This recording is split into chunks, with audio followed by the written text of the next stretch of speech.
ये कहानी है कमला की। कमला अपनी बेटी पूजा के साथ धर्मपुर गांव में रहती थी।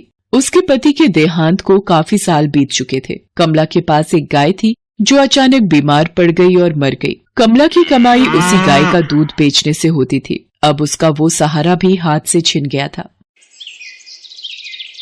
माँ, अब हम क्या करेंगे? हमारी गाय तो बीमारी के चलते मर गई। अब तो पैसे कमाने का कोई जरिया भी नहीं बचा। यही चिंता मुझे खाई जा रही है पूजा, पर कुछ न कुछ रास्ता तो मुझे निकालना ही होगा। मैं पड़ोस वाली सरोज बहन से अगर उनकी गाय का गोबर मांगकर उपले बनाकर बेचूं, तो उपले बेचकर कुछ तो पैसे आ ही जाएंगे। मैं सरोज बहन से बात करके आती हूँ।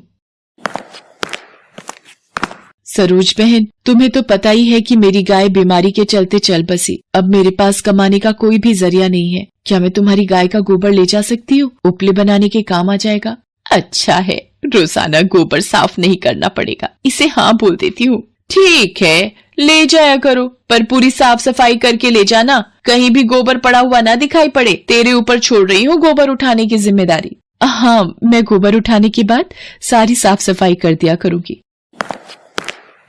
कुछ पैसे तो मिल ही जाएंगे। अब ये गोबर ले जाकर उपले थाप लेती हूँ। सूख जाएंगे तो बाजार में बेच आऊंगी। माँ, लाओ, मैं भी उपले बनाने में तुम्हारी मदद करूं। कमला अब रोजाना पड़ोस की सरोज के घर से गोबर लेती और उपले बनाकर बाजार में बेच देती थी। कमला को रोजाना अपने आंगन से गोबर ले जाते देख एक दिन सरोज के मन में आया, ये कमला तो बड़ी चालाक है। थोड़ी सी साफ सफाई करके और मेरे घर से रोजाना मेरी ही गाय का गोबर ले जाती है और बाजार में उपले बनाकर बेच देती है। मुझे तो इसका कुछ भी नहीं मिलता, फिर मैं क्यों इसे मुफ्त में गोबर उठाने दूं? मैं तो कल से मना ही कर दूंगी। बड़ी आई मेरी गाय के गोबर से उपले बनाकर बेचने वाली। सरोज बहन, गोबर लेना था, उठा लो। देखो कमला, बिंदिया के बापू ने गोबर देने के लिए मना कर दिया है। हम भी तो उपले बनाकर खुद बाजार में बेच सकते हैं, ऐसा उनका कहना है। अब मैं इसमें कुछ नहीं कर सकती।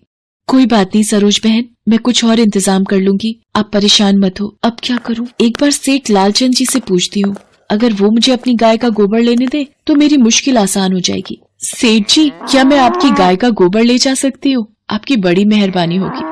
अरे ले जा, मुझे क्या एतराज होगा। वैसे भी गोबर साफ करना पड़ता है, तू उठा कर ले जाया कर। कमला सेठ लालचंद की गाय का गोबर उठाकर ले जाने लगी। एक दिन जब कमला गाय का गोबर उठा रही थी तो सेठ लालचंद ने सोचा, ये कमला रोजाना वक्त बेवक्त गोबर उठाने आ जाती है। मेरी ये वाली गाय तो बहुत ही कमजोर और बीमार हो गई है। इस बीमार गाय को कमला को ही दे देता हूँ, यही ठीक रहेगा। कमला, तू रोजाना गाय का गोबर उठाने आती है, तू एक काम कर, तू ये मेरी गाय अपने ही पास रख ले। है, मुझे इस गाय की कोई जरूरत नहीं है। ये गाय तू ही ले जा, तू ही ले जा ये गाय।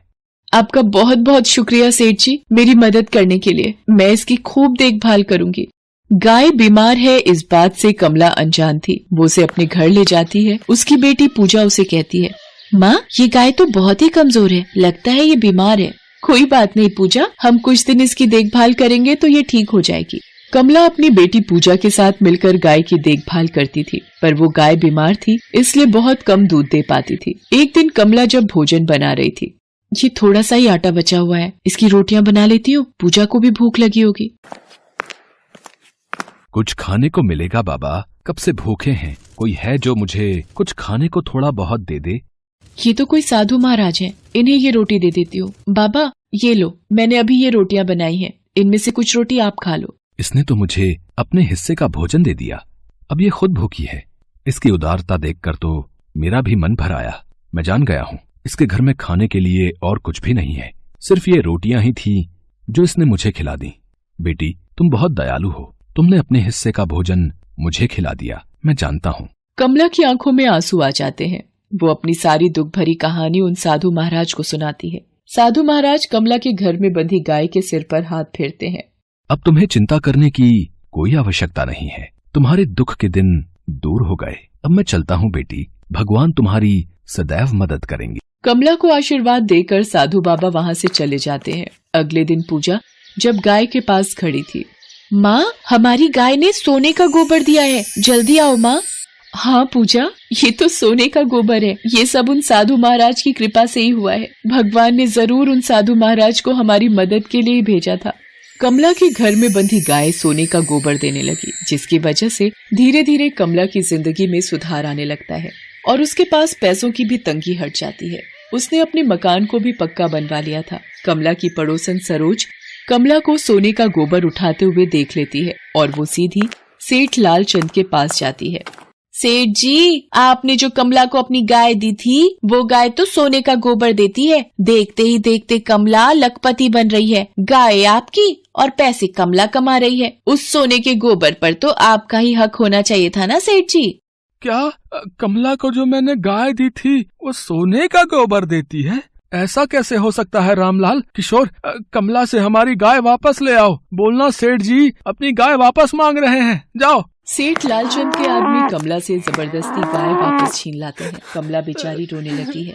चुप हो जाओ माँ, रो मत। ये जरूर सरोज चाची का ही किया धरा है। उन्होंने ही सेठ लालचंद जी को भड़काया होगा, क्योंकि कल सुबह उन्होंने सोने का गोबर उठाते हुए मुझे देख लिया था।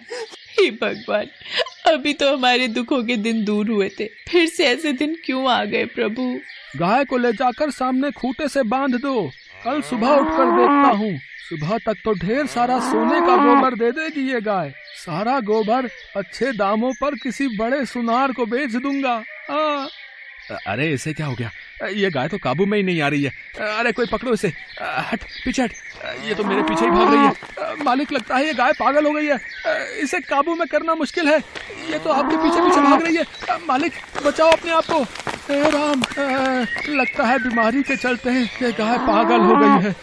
जल्दी से छत पर भाग जाता हूँ और दरवाजा बंद कर लेता हूँ। यही ठीक रहेगा। लगता है चली गई।